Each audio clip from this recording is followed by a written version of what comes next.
Bueno, hoy se cumplen 60 años de la Revolución de Abril de 1965 que duraría hasta agosto que se firmó un acuerdo ahí por la paz, que lo vamos a hacer la cronología. Pero antes hay que decir por qué se produjo la Revolución del 65, que fue por el golpe de Estado a Bush, que había sido escogido en diciembre de 1962. Pero ¿por qué se produjo el golpe de Estado a Bush? Juan Bosch ganó unas elecciones después de la dictadura, las primeras elecciones libres después de la dictadura de Trujillo, y lo ganó con el discurso de borrón y cuenta nueva. Y lo hizo con el discurso de borrón y cuenta nueva, pero cometió el error de gobernar con el discurso de borrón y cuenta nueva. Tenía que ganar con eso como táctica y la estrategia tenía que ser distinta. Juan Bosch es el tipo que yo más eh, admiro en política y uno de los que más he aprendido, pero también cometió un paquete de errores porque es un ser humano, igual que yo y que todos ustedes. Y cometió muchos errores y muchísimos errores en su vida pública por su carácter, porque Juan Bosch ponía los principios morales y éticos por encima de la realidad del poder y, y cometió muchísimos errores. En el año de 1990 tenía las elecciones ganadas, por ejemplo, y no aceptó el apoyo de Jacobo Masluta y perdió las elecciones. Se la robaron, perdió, no importa, pero no pudo ganar convincentemente porque no quiso aceptar el apoyo de determinados grupos porque los consideraba moralmente inferiores. Y eso es un error. Eso es un error. Lo primero que es inmoral es el poder por sí mismo. Y si lo buscas, entonces no, el factor moral no puede ser determinante. Porque estás buscando algo que es realmente eh, insensible como es el poder. Entonces Juan Bosch cometió muchos errores y uno de los errores que cometió fue gobernar con gente que no creía en él ni lo respetaba. Sectores que después iban a conspirar contra él. Bosch le atribuyó la, la autoría del golpe de Estado a su gobierno al embajador norteamericano John Barlow Martin, que estaba sonsacando, decía Bosch, o dice Bosch, porque son testimonios históricos, son escritos históricos, creo que se llama Crisis de la Democracia de América en República Dominicana, donde él plantea eso, que John Barlow Martin sonsacó a un grupo de militares dominicanos sin el consentimiento de él, que era presidente de la República, para apoyar a un disidente de François Duvalier, León Cantave. Era un militar haitiano que quería derrocar a Duvalier y la embajada norteamericana en República Dominicana lo apoyó y quería que lo apoyaran militares dominicanos para dar un golpe de Estado en Haití sin el consentimiento del gobierno. Una vaina peligrosísima y sucia. Y Juan Bosch ordenó a Héctor García Godoy, que después sería presidente provisional de la transición al final de la guerra, para que era su canciller, para que hiciera una investigación sobre las acciones de John Barlow Martin conspirando contra el gobierno de Duvalier. Para Juan Bosch, esa fue la causa. Inclusive Juan Bosch decía que los que firmaron la proclama del golpe de Estado en el Palacio no tuvieron nada que ver con eso. Era la convicción que tenía Bosch. Ahora, yo no creo eso, con todo respeto, porque un golpe de Estado no se da de la noche a la mañana y así se van creando un paquete de situaciones, se van creando unas situaciones que es la que derivan en eso. Y aquí hay que ver, aquí hay que reflexionar sobre las dos corrientes ideológicas, las dos corrientes de pensamiento político que yo reconozco y que promuevo a través de eso que está ahí atrás, que se llama liderazgo responsable. ¿Cuáles son las dos corrientes ideológicas? Las formas de pensar en política de manera organizada según la ciencia. El conservadurismo y el progresismo. No hay. Ideología es todo lo que tú pienses. Ese es tu problema. Ahora, cuando se trata de tú poder organizar las ideologías en método y en estudiar el comportamiento humano en función de qué piensan o qué hacen con determinados temas, sobre todo con mm, promover la sociedad hacia adelante, aunque eso me perjudique, eso es progresismo. Evitar que la sociedad avance para yo no sacrificar mis intereses, eso es conservadurismo. En eso es que yo creo. Yo no creo en izquierda, yo no creo en derecha, yo no creo en socialismo, yo no creo en capitalismo, yo no creo en nada de esa vaina. Yo creo en progresismo y en conservadurismo. Y entonces cuando tú analizas los 181 años que tiene la sociedad dominicana, tú te vas a dar cuenta que 170 o 175 de esos 181 ha estado gobernada por conservadores. Entonces tú tienes conservadores después de los trinitarios que tenían el gen liberal, el gen progresista, Duarte y los trinitarios, pero no tenían garras, no tenían armas, no tenían capacidad operativa, eran pensadores, eran comerciantes, eran intelectuales, eran artistas, la filantrópica, la trinitaria, eran artistas, eran empresarios, comerciantes, abogados, literatos, no eran guardias. Entonces tuvieron que aliarse con los conservadores, con los ateros, con los que trabajaban la tierra, con los que tenían armas, con los que podían pelear. Y ahí es que entran en el juego Santana, los ateros, que al final se quedan con el poder. Y así es que el poder con Santana se creía español, tenía un paquete de conflicto en su cabeza. Y se creía español y tenía todas esas ínfulas medievales de toda esa vaina de España, una España atrasadísima que fue la que nos conquistó a nosotros porque España no hizo revolución, como la hizo el resto de Europa Occidental, porque la conquista de América lo volvió muy rico. Y ahí el feudalismo se extendió muchísimo en España. Entonces esa España escolástica y feudal atrasada fue la que nos conquistó a nosotros. Y Santana era un enfermo con ese tipo de pensamiento y dominó junto a Báez la Primera República. Conservadurismo y corrupción es lo que simbolizan Báez y Santana. En la Segunda República, que es la de la Restauración, vino Luperón con Lili y Lili se le vira. Y después de unos cuantos gobiernos ahí, de corto tiempo, se impone la dictadura de Lili, una dictadura también conservadora. Entonces la Primera República fue conservadora, la Segunda República también con Lili. Hasta la intervención norteamericana, que vino aquí una intervención, y impulsó ciertas cosas institucionales, y después de la intervención norteamericana, que se fueron en el 2024, se fueron 8 años después. Entonces vino la dictadura de Trujillo, 30. Entonces tú tuviste el aborto de los trinitarios en la Primera República, el control de Santana y Báez, que eran socios y después se mataron por el poder. Después tú tienes la dictadura de Lili, la dictadura de Trujillo, 30 años, y después de Trujillo vino la dictadura de Balaguer, 23. La cuasi dictadura, porque Balaguer no era una dictadura frontal, era una cuasi dictadura, como la de Bukele. Entonces, salvando los contextos que son distintos. Entonces nosotros hemos estado gobernados permanentemente por sectores conservadores. Permanentemente. Y Juan Bosch tenía el problema de que cuando llega al poder después de la muerte de Trujillo con borrón y cuenta nueva, se confundió un tipo que escribió tanto sobre táctica y estrategia. Siguió gobernando con la táctica que lo llevó al poder.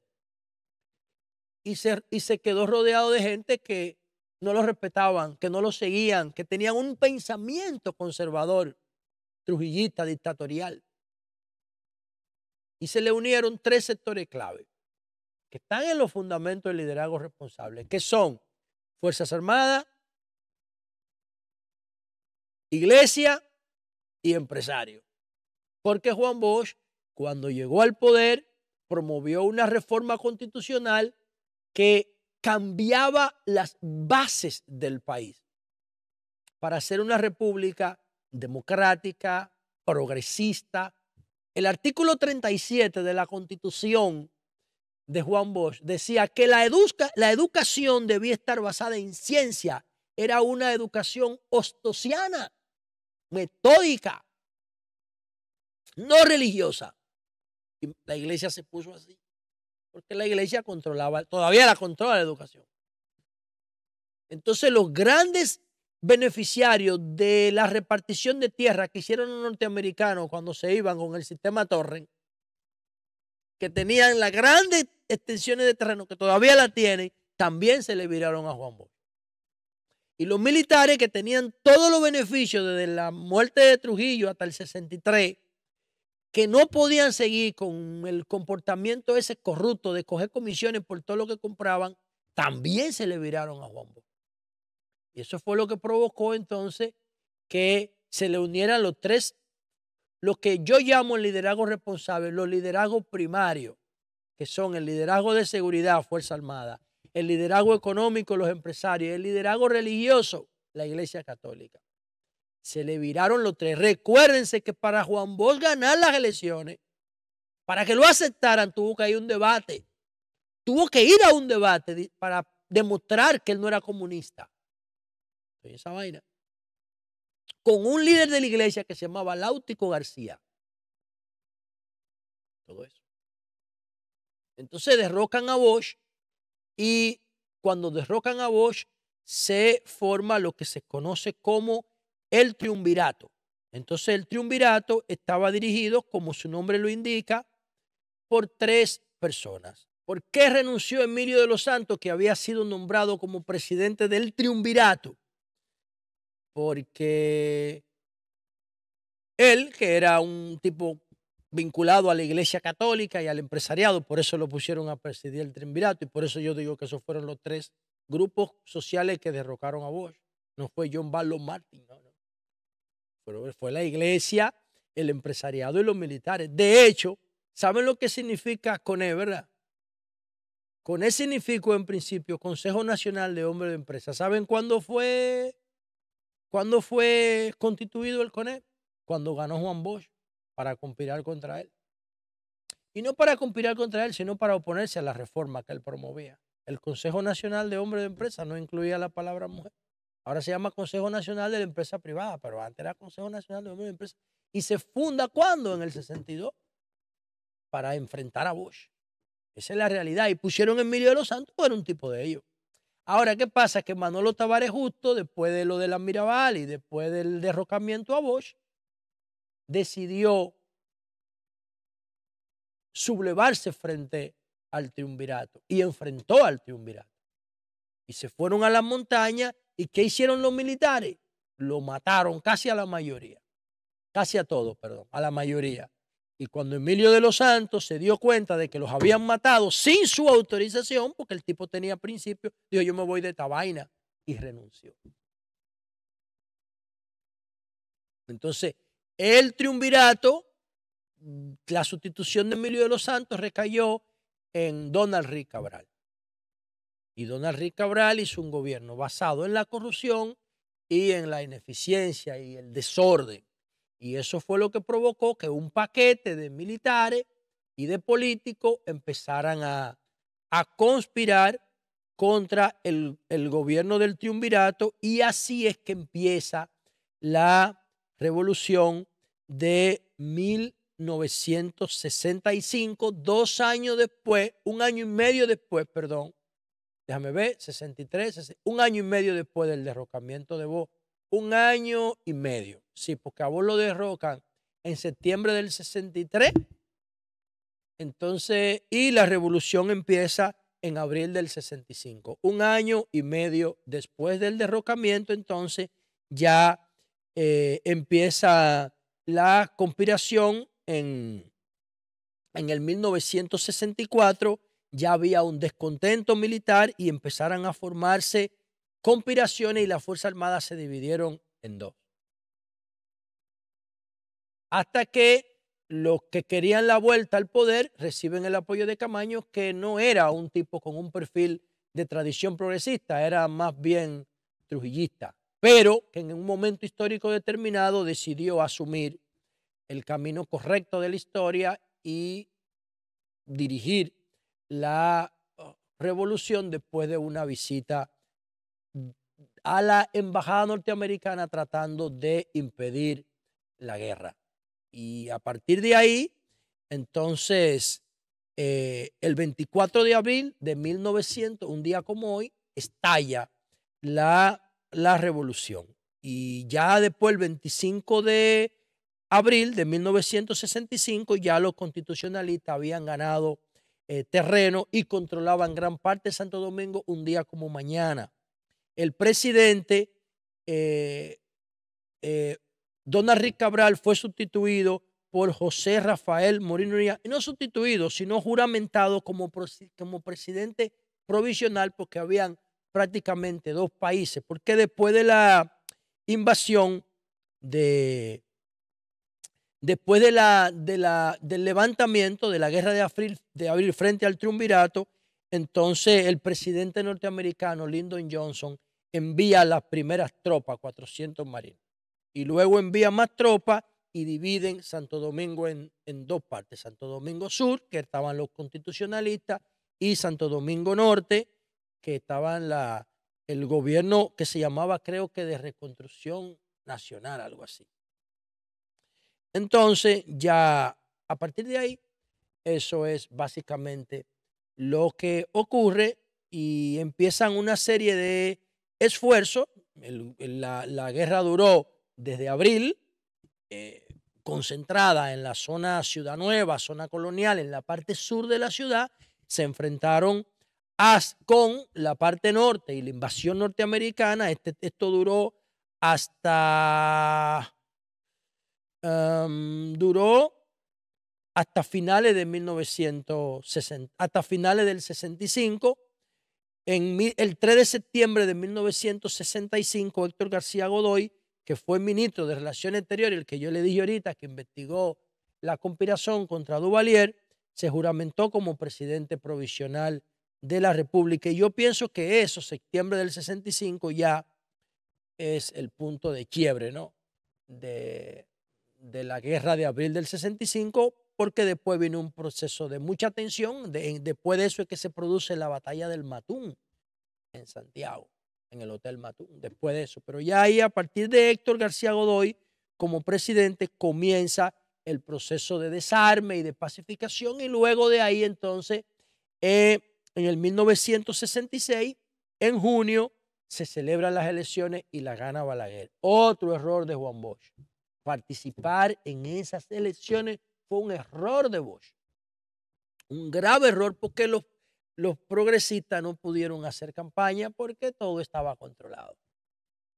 Y eso ahí, entonces, cuando viene Balaguer en el 66, retoma el proyecto conservador y entierra definitivamente el bochismo y el progresismo y la Constitución de 1963, de 1962, que es una de las constituciones más avanzadas y progresistas de América, la de Bosch.